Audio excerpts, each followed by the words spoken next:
Hello and good morning to all of you. आशा करती हूँ आप सब बिल्कुल ठीक होंगे और आप सभी का स्वागत है हमारे channel current affairs by Ravi पे। तो ये है हमारी डेली करंट अफेयर्स की क्लासेस और यहाँ पर हम हर दिन मोस्ट इम्पॉर्टेंट टॉप 12 न्यूज़ को डिस्कस करते हैं along with the explanation and revision. ठीक है, तो आज की क्लास में हम बात करेंगे 6 फरवरी 2026 के 12 मोस्ट इम्पॉर्टेंट करंट अफेयर्स के बारे में। फ्रेंड्स, अगर आप इनमें से किसी भी एग्ज़ाम की तैयारी कर रहे हैं तो ये जो हमारे सेशंस हैं ये आपको करंट अफेयर्स प्रिपेयर करने में बहुत हेल्प करने वाले हैं, क्योंकि यहाँ पर हम इन्हीं एग्ज़ाम्स को टारगेट करते हैं। अगर आप पहली बार हमारे चैनल को विजिट कर रहे हैं तो ये हमारे स्टूडेंट्स का फीडबैक है। यहाँ पर आप देख सकते हैं कि हमारे जो स्टूडेंट्स हैं उन्होंने किस तरह से अलग अलग एग्ज़ाम्स क्वालिफाई किए हैं और उन्हें किस तरह से फ़ायदा पहुँचा है हमारे इन क्लासेस से। तो आप भी हमारे इन क्लासेस का एटलीस्ट 10 दिन का ट्रायल लेकर ज़रूर देखिएगा। आपको खुद पता चलेगा कि करंट अफेयर्स में किस तरह से आप मजबूत होते जा रहे हैं, इस पर जो आपकी पकड़ है वो स्ट्रांग होती जाएगी। ठीक है, तो फ्रेंड्स विद दिस नोट चलिए आज की क्लास हम अपनी शुरू कर लेते हैं। और सबसे पहले हम शुरुआत करते हैं क्विक रिवीजन के साथ, यानी कि हमने एक दिन पहले जो 12 करंट अफेयर्स किए होते हैं उनको यहाँ हम दोबारा से वन लाइनर फॉर्मेट में रिवाइज करते हैं। कल का हमने पहला प्रश्न किया था, फरवरी 2026 में मणिपुर राज्य के नए मुख्यमंत्री कौन बनेंगे? इनका नाम है युमनाम खेमचंद सिंह। नेक्स्ट है, किस भारतीय मूल के वैज्ञानिक को क्रैफोर्ड पुरस्कार 2026 से सम्मानित किया गया, जिसे अक्सर हम भूविज्ञान का नोबेल भी कहते हैं? तो ये हैं वीरभद्रन रामनाथन, इनको दिया गया है क्रैफोर्ड पुरस्कार। नेक्स्ट है, फरवरी 2026 में भारत और किस देश के बीच संयुक्त सैन्य अभ्यास खंजर का 13वां संस्करण आयोजित किया गया है? तो खंजर नाम की एक्सरसाइज हम करते हैं किर्गिस्तान देश के साथ। इस साल ये एक्सरसाइज हुई है असम के मिसामारी में। नेक्स्ट है, विश्व कैंसर दिवस 2026 हमने कब मनाया? तो हर साल हम 4 फरवरी को मनाते हैं विश्व कैंसर दिवस। इस साल के लिए हमारी थीम है यूनाइटेड बाय यूनिक। ठीक है, नेक्स्ट है, भारतीय विमानपत्तन प्राधिकरण की पहली महिला मानव संसाधन निदेशक के रूप में किसने कार्यभार संभाल लिया है? तो ये है निवेदिता दुबे। अगला है, थाईलैंड मास्टर्स 2026 विश्व बैडमिंटन संघ वर्ल्ड टूर सुपर 300 में महिला एकल का खिताब किसने जीता है? तो विनर है इसमें देविका सिहाग। पुरुष एकल में विजेता थे मोहम्मद जकी उबैदुल्ला और ये इंडोनेशिया से हैं। ये इवेंट हुआ है थाईलैंड के बैंकॉक में। ठीक है, अगला है, भारत को दवाओं और जैव प्रौद्योगिकी में वैश्विक महाशक्ति बनाने के लिए बजट 2026 में किस मिशन की घोषणा की गई? तो इसका नाम था बायोफार्मा शक्ति मिशन। और क्वेश्चन नंबर 8 था, भारतीय सेना और इंडो तिब्बतन बॉर्डर पुलिस ने युद्ध तालमेल और मारक क्षमता को बढ़ाने के लिए किस राज्य में अग्नि परीक्षा नामक अपना पहला संयुक्त अभ्यास आयोजित किया था? तो अरुणाचल प्रदेश राज्य में। अगला है, सर्वोच्च न्यायालय ने केंद्र सरकार को किन 2 राज्यों के बीच पेन्नेयार नदी जल विवाद के समाधान के लिए एक न्यायाधिकरण गठित करने का निर्देश दिया है? तो तमिलनाडु और कर्नाटक के बीच ये जल विवाद है। नेक्स्ट है, केंद्रीय बजट 2026 और 27 में वित्त मंत्री निर्मला सीतारमन ने ऑरेंज इकोनॉमी को बढ़ावा देने की घोषणा की है। ये किससे संबंधित है? तो ऑरेंज इकोनॉमी डील्स विद रचनात्मक उद्योग और सांस्कृतिक विरासत। ठीक है, नेक्स्ट है, 5वें रुसोमा संतरा महोत्सव 2026 का आयोजन कहाँ पर हुआ? तो ये इवेंट हुआ है नागालैंड के कैपिटल कोहिमा में। क्वेश्चन नंबर 12 है, किस बैंक ने सनराइज सेक्टर्स के वित्त पोषण के लिए चक्रा सेंटर ऑफ एक्सेलेंस लॉन्च करने की घोषणा की है? तो भारतीय स्टेट बैंक ने। ठीक है, तो फ्रेंड्स ये हमारे टॉप 12 करंट अफेयर्स हैं कल के। अगर आप इनको और अच्छे तरीके से समझना चाहते हैं, हर क्वेश्चन की डिटेलिंग जानना चाहते हैं, तो आप हमारा कल का लेक्चर रेफर कर सकते हैं। ठीक है, चलिए फिर बिना आपका टाइम लेते हुए आज की क्लास पर हम अपने आते हैं। आज का पहला प्रश्न है, शीतकालीन ओलंपिक 2026 की मेज़बानी कौन सा शहर कर रहा है? 2026 के जो विंटर ओलंपिक्स हैं इनको कौन सा सिटी है जो होस्ट करेगा? आंसर यहाँ पर हो जाएगा इटली का मिलान और कॉर्टिना शहर। ठीक है, बी ऑप्शन करेक्ट हो जाएगा। तो मिलानो कॉर्टिना 2026 के शीतकालीन ओलंपिक है इस साल। मेज़बान देश है इटली। ये खेल 6 फरवरी से लेकर 22 फरवरी तक होंगे और ये 25वें शीतकालीन ओलंपिक खेल हैं। ठीक है, इटली तीसरी बार शीतकालीन ओलंपिक की मेज़बानी कर रहा है। इससे पहले इन्होंने 1956 और 2006 में इसको होस्ट किया था। इसके लिए शुभंकर क्या है याद रखिएगा, टीनो और मिलो। इसका पिक्चर आप यहाँ पर देख सकते हैं। ठीक है, तो इस साल 2026 के जो विंटर ओलंपिक्स होंगे कौन से देश में होंगे बस इतना याद रखिएगा, तो इटली देश में। फाइन, यहाँ पर हमने विंटर की बात की तो पिछले दिनों खेलो इंडिया विंटर गेम्स जो है ये भी न्यूज़ में था और ये कहाँ पर हुआ इस साल? तो जो फर्स्ट फेज था खेलो इंडिया विंटर गेम्स का वो कंप्लीट हो गया है लेह शहर में हुआ है, लद्दाख यूनियन टेरिटरी में। ठीक है, कब से कब तक हुआ था? 20 तारीख को शुरू हुआ था और 26 जनवरी को ये फिनिश हो गया था। इसमें अगर हम बात करें इसके फर्स्ट फेज़ की, तो विनिंग टीम इसमें कौन सी थी? तो हरियाणा इसमें फर्स्ट था। ये हम फर्स्ट फेज़ की अभी बात कर रहे हैं। ठीक है, खेलो इंडिया विंटर गेम्स के अलावा खेलो इंडिया बीच गेम्स भी पिछले दिनों कंक्लूड हुए हैं और ये कहाँ पर हुए थे? तो दीव में हुए थे और इसमें फर्स्ट पोजीशन पर कौन सा राज्य था? तो ये था कर्नाटका। ठीक है, तो ये फैक्ट आपको थोड़े से ध्यान में रखने चाहिए। खेलो इंडिया विंटर गेम्स में हरियाणा ने टॉप किया था। हरियाणा के बाद सेकेंड पोजीशन पर यहाँ लद्दाख था और यहाँ पर थर्ड पोजीशन पर कौन सा राज्य था? ये था आपका महाराष्ट्र। ठीक है, तो बेसिकली यहाँ पर हम आपको ये सिखाते हैं कि किस तरह से आपको करंट अफेयर्स को कनेक्ट और रिलेट करना है एक दूसरे के साथ, जिससे कि आपके माइंड में तुरंत स्ट्राइक हो चीज़ें। ठीक है, चलिए फिर यहाँ पर हम थोड़ी सी आगामी खेल प्रतियोगिताएं एक बार रिवाइज कर लेते हैं। देखते हैं कि 2026 के जो आने वाले खेल प्रतियोगिताएं अलग अलग हैं, कहाँ कहाँ पर होंगे। आईसीसी पुरुष T20 वर्ल्ड कप 2026 का कौन से 2 देश मिलकर होस्ट करेंगे? भारत और श्रीलंका। फीफा वर्ल्ड कप 2026 कौन से 3 देश मिलकर होस्ट करने वाले हैं? अमेरिका, कनाडा और मैक्सिको। राष्ट्रमंडल खेल 2026 इस साल होंगे स्कॉटलैंड के ग्लासगो शहर में। पूर्व में ये विक्टोरिया ऑस्ट्रेलिया में प्रस्तावित थे, लेकिन फाइनली अभी ये स्कॉटलैंड में होंगे। ठीक है, एशियन गेम्स 2026 के लिए मेजबान शहर है आईजी नागोया, जापान का। BWF विश्व बैडमिंटन चैंपियनशिप 2026 की मेजबानी करेगा भारत। भारत का नई दिल्ली शहर इसके लिए होस्ट रहेगा। शतरंज ओलंपियाड का ये 46वां संस्करण है इस साल, जो कि उज्बेकिस्तान के समरकंद में आयोजित किया जाएगा। विश्व पैरालंपिक शीतकालीन खेल 2026 होंगे इटली के मिलान और कॉर्टिना में। 39वें राष्ट्रीय खेल 2027 में होंगे मेघालय में। फिच पुरुष और महिला हॉकी विश्व कप 2026 कहाँ पर होगा? बेल्जियम और नीदरलैंड्स में। ठीक है, तो फ्रेंड्स ये कुछ आने वाली खेल प्रतियोगिताएं हैं 2026 की, इनको आपको ध्यान में रखना है, स्क्रीनशॉट लेकर याद जरूर कर लीजिएगा। ठीक है, क्वेश्चन नंबर 2 है, कृषि उत्पादकता बढ़ाने और किसानों को परामर्श सहायता प्रदान करने के लिए केंद्रीय बजट 2026 और 27 में किस आर्टिफिशियल इंटेलिजेंस आधारित टूल की यहाँ पर घोषणा की गई है? तो इस साल का जो बजट पेश हुआ है 2026 और 27 के लिए, उसमें एक AI बेस्ड टूल लॉन्च किया गया जिसका नाम है भारत विस्तार। इसका अनाउंसमेंट हो गया है ऑलरेडी। पर्पस इसका क्या है? फार्म प्रोडक्टिविटी को इन्हांस करना और साथ ही ये किसानों को हमारे परामर्श सहायता प्रदान करेगा। ठीक है, तो ये एक बहुभाषी यानी मल्टीलिंगुअल प्लेटफॉर्म है जो किसानों को उनकी अपनी क्षेत्रीय भाषा में जानकारी प्रदान करने वाला है। इस पहल के लिए वित्त वर्ष 2026 और 27 में 150 करोड़ रुपए आवंटित किए गए हैं। ठीक है, तो इसके लिए 150 करोड़ रुपए यहाँ पर एलोकेट किए गए। आंसर है भारत विस्तार। ओके, इस साल का जो बजट था वो पेश कब हुआ है? 1 फरवरी को। हर साल ही पेश होता है। खास बात क्या थी कि पहली बार हो रहा है जब बजट संडे के दिन पेश किया गया है। ठीक है, ये फैक्ट याद में रखिएगा। दूसरी इंपॉर्टेंट बात ये कि फाइनेंस मिनिस्टर इंडिया की पहली वुमेन फाइनेंस मिनिस्टर बन गई हैं जिन्होंने सबसे ज़्यादा बार बजट पेश किया। टोटल 9 बार इन्होंने बजट को पेश किया है। और इनके अलावा अगर हम ओवरऑल बात करेंगे तो मोरारजी देसाई जी सबसे ज़्यादा बार प्रेजेंट करने वाले बजट को फाइनेंस मिनिस्टर हैं इंडिया के अंदर।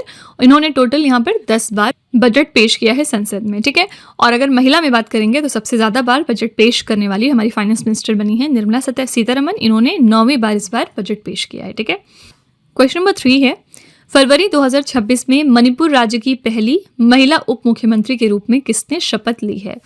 तो डेप्यूटी चीफ मिनिस्टर मणिपुर राज्य के लिए बनी है नेमचा किपगेन। इसी के साथ ये पहली वुमेन DCM बन गई हैं मणिपुर राज्य की। ठीक है, जैसा कि हमने अभी कल पढ़ा था कि अभी तक मणिपुर राज्य में प्रेसिडेंट्स रूल था यानी राष्ट्रपति शासन था, लेकिन हाल ही में ये अब खत्म हो रहा है और यहाँ पर चीफ मिनिस्टर भी अपॉइंट हो गए हैं जिनका नाम है युमनाम खेमचंद सिंह।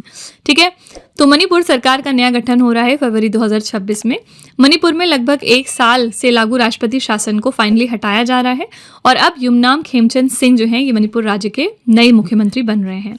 2 उप मुख्यमंत्रियों की नियुक्ति यहाँ पर हुई है। नेमचा किपगेन ये मणिपुर की पहली महिला उप मुख्यमंत्री बनी है और वो इस पद पर बैठने वाली कुकी जो समुदाय की पहली नेता भी हैं। ठीक है, लोसी दिखो इसके अलावा ये नागा पीपल्स फ्रंट के नेता हैं। ठीक है, तो यहाँ पर याद रखिएगा कि first women deputy CM Manipur में बनी है नेमचा किपगेन। इसके अलावा और कौन सा राज्य है जहाँ पर हाल ही में first women deputy CM appoint हुई हैं? तो ये है महाराष्ट्र राज्य। ठीक है, महाराष्ट्र राज्य में मिस्टर अजीत पवार अभी तक यहाँ पर डेप्यूटी CM थे, लेकिन हाल ही में इनकी दुखद मृत्यु हुई एक प्लेन क्रैश के दौरान, जिसके बाद यहाँ पर अब नई डेप्यूटी CM बनी है मिस सुनित्रा पवार। ठीक है, और इसी के साथ ये first female deputy chief minister भी बन गई हैं महाराष्ट्र राज्य की। ठीक है, क्वेश्चन नंबर 4 है, 16 वर्ष से कम उम्र के बच्चों के लिए सोशल मीडिया पर पूर्ण प्रतिबंध की घोषणा करने वाला पहला यूरोपीय देश कौन सा बन गया है? तो कौन सा एक पहला यूरोपियन देश बना जिन्होंने अनाउंस कर दिया है complete ban on social media अपने यहाँ के बच्चों के लिए जो कि 16 साल से कम है? ऐसा करने वाला पहला यूरोपीय देश बन गया है स्पेन। ठीक है, सी ऑप्शन यहाँ पर बिल्कुल करेक्ट हो जाएगा। तो स्पेन ने 16 वर्ष से कम आयु के बच्चों के लिए सोशल मीडिया के उपयोग पर प्रतिबंध की घोषणा की है और ऐसा करने वाला स्पेन यूरोप का पहला और ऑस्ट्रेलिया के बाद विश्व स्तर पर दूसरा देश बन गया है। ठीक है, फ्रांस ने जनवरी 2026 के अंत में 15 वर्ष से कम उम्र के बच्चों के लिए सोशल मीडिया पर प्रतिबंध लगाने वाला विधेयक ऑल्दो पारित किया है, लेकिन ये विधेयक अब सेनेट में है। ठीक है, ये क्योंकि क्वेश्चन आपने जरूर पढ़ा होगा, हमने अभी डेली करंट अफेयर्स वाली क्लासेस में क्वेश्चन किया था कि ऑस्ट्रेलिया के बाद फ्रांस ऐसा दूसरा देश है जो ये बिल ला रहा है, लेकिन इनके पहले स्पेन ने ऑलरेडी ये घोषणा कर दी है। ठीक है, तो स्पेन ओवरऑल दूसरा देश है और अपने यहाँ पर यानी यूरोप के अंदर पहला देश है। स्पेन की बात करेंगे तो ये एक यूरोपीय देश है, राजधानी है मैड्रिड, मुद्रा यहाँ पर चलती है यूरो और यहाँ पर प्रधानमंत्री हैं पेड्रो सांचेज। ठीक है, तो यहाँ पर करेक्ट आंसर हो जाएगा स्पेन देश। इनके पहले कौन है? ऑस्ट्रेलिया देश ओवरऑल। ठीक है, ऑस्ट्रेलिया सबसे पहला पूरे विश्व का देश है जिसने कि अपने यहाँ पर सोशल मीडिया को बैन किया था बच्चों के लिए। ठीक है, ऐसा सिमिलर एक जो डिसीजन है वो डेनमार्क भी ले रहा है, लेकिन अभी क्योंकि ये सारे जो विधेयक हैं इनके पारित नहीं हुए हैं तो हम ये नहीं कह सकते, बल्कि डेनमार्क के जो पार्लियामेंट है वहाँ पर ये बात चल रही है। ठीक है, क्वेश्चन नंबर 5 है, विश्व बैंक ने भारत के स्किल ट्रेनिंग संस्थानों को बेहतर बनाने के लिए किस योजना के लिए 830 मिलियन अमेरिकी डॉलर के ऋण की मंजूरी दी है? तो इंडिया की स्किल जो ट्रेनिंग इंस्टीट्यूशंस हैं उनके लिए वर्ल्ड बैंक ने कुल 830 मिलियन डॉलर अप्रूव किए हैं और किस स्कीम के अंतर्गत ये हुआ है आपसे ये पूछा जा रहा है, तो आंसर है पीएम सेतु स्कीम। ठीक है, बी ऑप्शन यहाँ पर करेक्ट हो जाएगा। फुल फॉर्म क्या है यहाँ पर पीएम सेतु का? प्रधानमंत्री skilling and employability transformation through upgraded ITIs।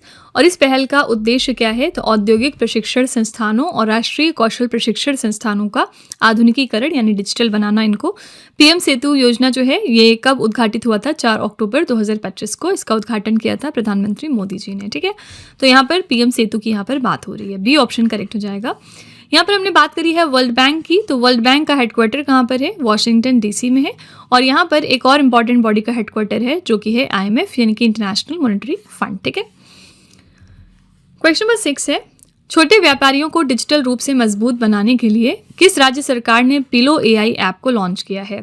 Pillow AI app को लॉन्च कर दिया है आंध्र प्रदेश की सरकार ने। पर्पज़ है इनका स्मॉल ट्रेडर्स और जो micro small and medium enterprises इनके यहाँ पर हैं उनको डिजिटल तौर पर एम्पावर करना।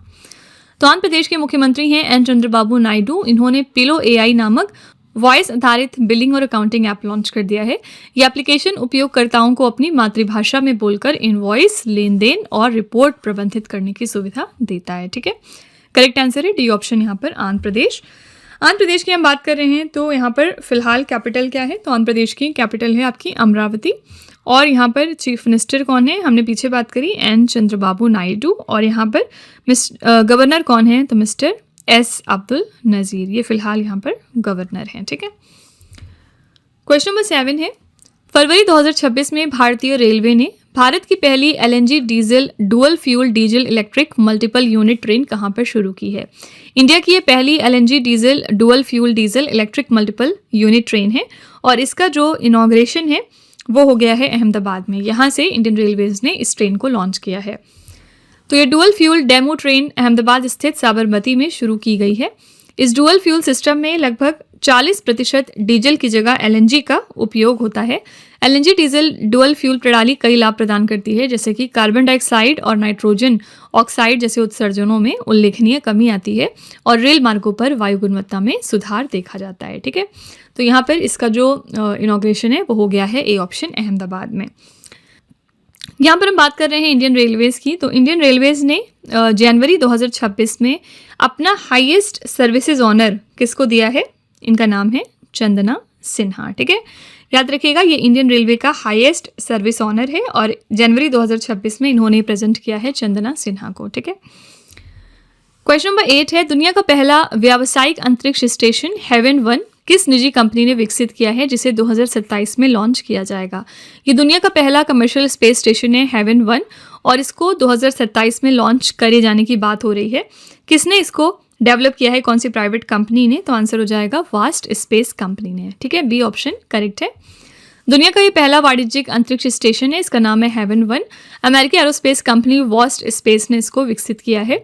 इसे 2027 की शुरुआत में स्पेस एक्स के फाल्कन 9 रॉकेट के जरिए से पृथ्वी की निचली कक्षा में लॉन्च किया जाएगा। ठीक है, तो यहाँ पर करेक्ट आंसर है B option, vast space private company ने लॉन्च किया है दुनिया का पहला कमर्शियल स्पेस स्टेशन, जिसका नाम है हेवन 1। ठीक है, क्वेश्चन नंबर 9 है, फरवरी 2026 में डीआरडीओ ने सॉलिड फ्यूल डक्टेड रैमजेट तकनीक का सफल फ्लाइट टेस्ट कहां पर किया है? तो डीआरडीओ ने सक्सेसफुल तरीके से टेस्ट कर लिया है solid fuel ducted ramjet technology को। कहां से? उड़ीसा के चांदीपुर से। ठीक है, सी ऑप्शन यहां पर करेक्ट है। डीआरडीओ ने सॉलिड फ्यूल डक्टेड रैमजेट तकनीक का सफल फ्लाइट टेस्ट किया। इस सफलता के साथ भारत उन चुनिंदा देशों के समूह में शामिल हो गया है जिनके पास ये आधुनिक तकनीक मौजूद है।